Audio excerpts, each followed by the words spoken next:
আইসক্রিমটা কত মজা! হ্যাঁ ভাই, একদম ঠান্ডা ঠান্ডা, দারুণ লাগছে। দেখ তো রাইসা, আমার আইসক্রিমটা কেমন ঝলমল করছে। আরে, এটা কি হচ্ছে ভাইয়া? আরে, এটা কি? চল গিয়ে দেখি। ওয়াও, জায়গাটা কত সুন্দর, মাশাআল্লাহ। হ্যাঁ রাইসা, এত সুন্দর আমি আর কোনোদিন দেখি নাই। মাশাআল্লাহ, কত মজা কটন ক্যান্ডিটা। এই, তোমরা কারা? তোমাদের তো চিনি না।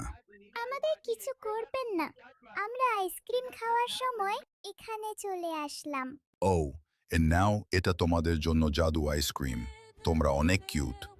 ধন্যবাদ ভালো রাজা। এবার বাড়ি যাব। চলো রাইসা। চলো ভাই, আজকের দিনটা অনেক সুন্দর আর মজার ছিল।